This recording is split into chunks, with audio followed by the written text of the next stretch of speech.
ಮಸೀದಿ ಅಡ್ಗದ್ದೆ, ಜನ ಯೂನುಸ್ ಕಿಗ್ಗ ಅಧ್ಯಕ್ಷರು, ನೂರಾನಿ ಮಸೀದಿ ಕಿಗ್ಗ,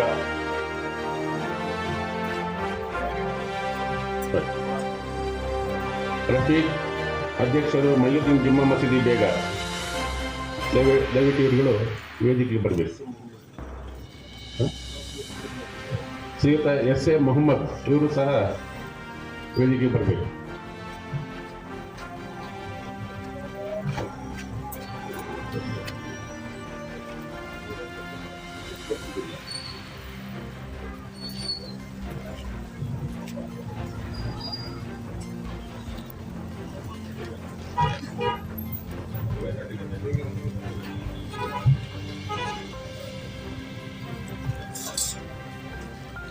ರಫೀಕ್ ಅಹಮದ್ ಅವರು ಬೇಗಾರ್,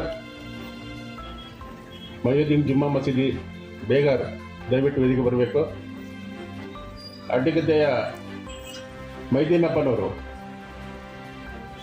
ದಯವಿಟ್ಟು ವೇದಿಕೆ ಬರಬೇಕು.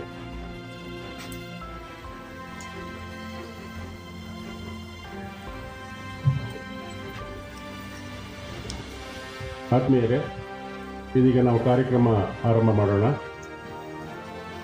ನಮ್ಮ ಈ ದಿನದ ಈ ಕಾರ್ಯಕ್ರಮದ ಅಧ್ಯಕ್ಷರಾದ ಜನಾಬ್ ರಫೀಕ್ ಅಹಮದ್ ಅವರು ವೇದಿಕೆಗೆ ಬರಬೇಕಾಗಿ ಕೇಳ್ಕೊತಾ ಇದ್ದೀನಿ.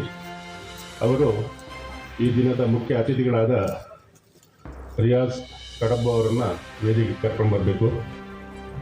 ಈ ದಿನದ ಈ ಕಾರ್ಯಕ್ರಮದ ಮುಖ್ಯ ಭಾಷಣಗಾರರಾಗಿದ್ದಾರೆ.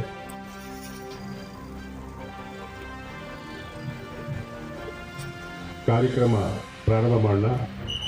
ಸಾರೆ ಜಹಾಂ ಸೆ ಅಚ್ಚಾ ಈ ಒಂದು ಹಾಡಿನೊಂದಿಗೆ, ಗೀತೆಯೊಂದಿಗೆ ನಾವು ಕಾರ್ಯಕ್ರಮವನ್ನು ಪ್ರಾರಂಭ ಮಾಡೋಣ. ಎಲ್ಲ ಜಮಾತ್ ಬಂದವರು ಮತ್ತು ಎಲ್ಲ ಇಲ್ಲಿ ನಿಂತಿರುವ ಎಲ್ಲರೂ ಭಾರತೀಯರು ಎದ್ದು ನಿಂತು ಈ ಒಂದು ನಾಡಗೀತೆಗೆ ಗೌರವ ಕೊಟ್ಟು ಮುಂದಿನ ಕಾರ್ಯಕ್ರಮಕ್ಕೆ ನಾವು ಹೋಗೋಣ. ಇದೀಗ ಸಾರೆ ಜಹಾಂ ಸೆ ಅಚ್ಚಾ.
ಧನ್ಯವಾದಗಳು.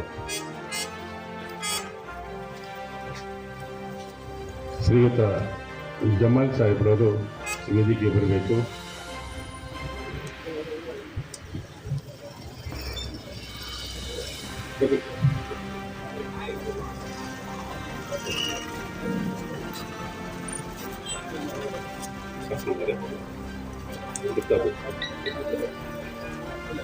ಇದೀಗ ವೇದಿಕೆಗೆ ಕೊಡ್ಲಿಪೇಟೆ ಉಸ್ತಾದ್ ಬಾತೀಶ್ ಅವರು ಆಗಮಿಸಿದ್ದಾರೆ.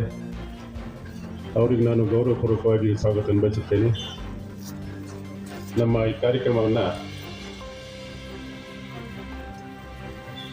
ಈ ಕಾರ್ಯಕ್ರಮವನ್ನು ನಾವು ಎಲ್ಲರೂ ಮಾಡುವಂಗೆ ಪ್ರಾರ್ಥನೆ ಅಂತೀವಿ ಕನ್ನಡದಲ್ಲಿ, ನಮ್ಮಲ್ಲಿ ದುವಾ ಅಂತೀವಿ. ಈ ದುವಾದಿಂದ ಈ ಕಾರ್ಯಕ್ರಮವನ್ನು ಪ್ರಾರಂಭ ಮಾಡೋಣ. ಎಲ್ಲರನ್ನ ಸ್ವಾಗತ ಮಾಡಿದ ಶೇಖ್ ಹಸನ್ಗೆ ಧನ್ಯವಾದಗಳು. ಅದೇ ರೀತಿಯಲ್ಲಿ ಪೊಲೀಸ್ ಇಲಾಖೆಯ ಮುಖ್ಯಸ್ಥರು, ಅಧಿಕಾರಿಗಳು, ಸಿಬ್ಬಂದಿ ವರ್ಗ, ತಾಲೂಕಿನ ಆಡಳಿತ ಇದೆಲ್ಲ ನಮ್ಮ ಜೊತೆ ಈ ಕಾರ್ಯಕ್ರಮದಲ್ಲಿ ಭಾಗವಹಿಸಿ ಈ ಕಾರ್ಯಕ್ರಮವನ್ನು ಯಶಸ್ವಿಗೊಳಿಸಲು ಅವರು ಸಹಕರಿಸ್ತಾ ಇದ್ದಾರೆ. ಬಿಸಿಲನ್ನು ಲೆಕ್ಕಿಸದೆ ನಮ್ಮ ಜೊತೆ ಅವರಿದ್ದಾರೆ. ದಯವಿಟ್ಟು ಅವರಲ್ಲಿ ಕ್ಷಮೆಯನ್ನು ಕೇಳುತ್ತಾ ಅವರಿಗೂ ನಾನು ಪ್ರೀತಿಪೂರ್ವಕವಾದ ಸ್ವಾಗತವನ್ನು ಬಯಸುತ್ತೇನೆ.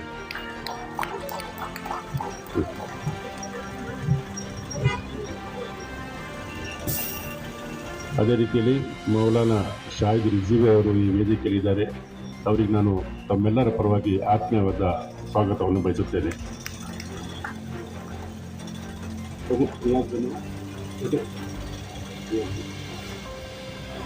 ನಮ್ಮ ಕಾರ್ಯಕ್ರಮದ ಕೇಂದ್ರ ಬಿಂದು ಈಗ ಪ್ರಾರಂಭ ಆಗುತ್ತೆ. ಈ ಕಾರ್ಯಕ್ರಮ ನಾವು ಇಲ್ಲಿ ತನಕ ಮಾಡಿದ್ದು ಔಪಚಾರಿಕವಾಗಿ. ಕಾರ್ಯಕ್ರಮ ಯಾವ ರೀತಿ ಮಾಡಬೇಕು ಅನ್ನೋದು ಒಂದು ಏನು ಗೈಡ್ಲೈನ್ಸ್ ಇದೆ ಹಿಂದಿನಿಂದ ಮಾಡ್ಕೊಂಡು ಬಂದರೆ ಆ ರೀತಿಯಲ್ಲಿ ನಾವು ಕಾರ್ಯಕ್ರಮವನ್ನು ಮಾಡ್ತಾ ಇದ್ದೀವಿ.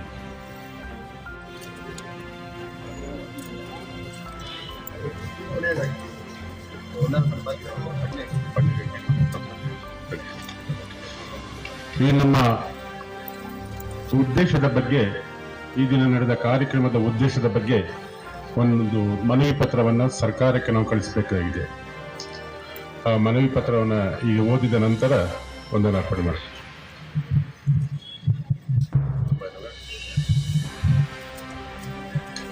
ಅಸ್ಸಲಾಮು ಅಲೈಕುಂ ವರಹಮತುಲ್ಲಾಹಿ ವಬರಕಾತುಹು. ಮುಸ್ಲಿಂ ಹಿತರಕ್ಷಣಾ ಸಮಿತಿ ಶೃಂಗೇರಿ ತಾಲೂಕು ಮನವಿ ಪತ್ರ. ಮಾನ್ಯ ಗೌರವಾನ್ವಿತ ರಾಷ್ಟ್ರಪತಿಗಳು, ಭಾರತ ಸರ್ಕಾರ, ನವದೆಹಲಿ ಮೂಲಕ ತಹಸೀಲ್ದಾರರು, ಶೃಂಗೇರಿ ತಾಲೂಕು, ಚಿಕ್ಕಮಗಳೂರು ಜಿಲ್ಲೆ. ಮಾನ್ಯರೇ, ಇತ್ತೀಚೆಗೆ ಕೇಂದ್ರ ಸರ್ಕಾರ ಜಾರಿಗೊಳಿಸಿರುವ ವಕ್ಫ್ ತಿದ್ದುಪಡಿ ಮಸೂದೆ 2025 ರಾಷ್ಟ್ರಾದ್ಯಂತ ಇದರ ವಿರುದ್ಧ ಪ್ರತಿಭಟನೆಗಳು ಹಾಗೂ ಪ್ರತಿರೋಧದ ನಡುವೆಯೂ ಕೇಂದ್ರ ಬಿಜೆಪಿ ನೇತೃತ್ವದ NDA ಸರ್ಕಾರ ಉದ್ದೇಶಪೂರ್ವಕವಾಗಿ ತಮ್ಮ ಬಹುಮತವನ್ನು ಬಳಸಿಕೊಂಡು ದೇಶದ ಪ್ರಜೆಗಳಾದ ಅಲ್ಪಸಂಖ್ಯಾತ ಸಮುದಾಯದ ಮುಸ್ಲಿಮರನ್ನು ಗುರಿಯಾಗಿಸಿ ಈ ಮಸೂದೆಯನ್ನು ಜಾರಿಗೊಳಿಸಿದ್ದಾರೆ. ತಲತಲಾಂತರದಿಂದ ಮುಸ್ಲಿಂ ಸಮುದಾಯದ ಹಿರಿಯರು ಸಮುದಾಯದ ಅಭಿವೃದ್ಧಿಗಾಗಿ ಮಸೀದಿ, ಮದರಸಾ, ದರ್ಗಾಗಳು ಹಾಗೂ ಕಬರಸ್ಥಾನಗಳಿಗಾಗಿ ತಮ್ಮ ಸ್ವಂತ ಜಮೀನುಗಳನ್ನು ದಾನ ಮಾಡಿಕೊಂಡು ಬಂದಿರುತ್ತಾರೆ. ಇದನ್ನು ವಕ್ಫ್ ಎಂದು ನಾಮಕರಣ ಮಾಡಿ ಸ್ವಾತಂತ್ರ್ಯ ಪೂರ್ವದಿಂದಲೂ ಈ ಸ್ವತ್ತುಗಳ ರಕ್ಷಣೆ ಮಾಡಿಕೊಂಡು ಬಂದಿರುತ್ತಾರೆ. ಆದರೆ ಕೇಂದ್ರ ಸರ್ಕಾರ ರಾಷ್ಟ್ರದ ಮುಸ್ಲಿಮರ ಸಮುದಾಯದ ಮುಖಂಡರ, ವಿರೋಧ ಪಕ್ಷಗಳ ನಾಯಕರ ಅಭಿಪ್ರಾಯಗಳನ್ನು ಪರಿಗಣಿಸದೆ ಉದ್ದೇಶಪೂರ್ವಕವಾಗಿ ಪರಂಪರಾಗತವಾಗಿ ನಡೆದುಕೊಂಡು ಬಂದಿರುವ ವಕ್ಫ್ ಮಸೂದೆಯನ್ನು ತಿದ್ದುಪಡಿ ಮಾಡಿ ಈ ಸಂಸ್ಥೆಗೆ ಅನ್ಯ ಧರ್ಮೀಯರನ್ನು ಸದಸ್ಯರನ್ನಾಗಿ ನೇಮಕ ಮಾಡಲು ಹೊರಟಿರುವುದು ಹಾಗೂ ವಕ್ಫ್ ಸಂಸ್ಥೆಯ ಜಮೀನುಗಳನ್ನು ಕಬಳಿಸಲು ಮಾಡಿರುವ ಪೂರ್ವ ನಿಗದಿತ ಉದ್ದೇಶವಾಗಿದೆ.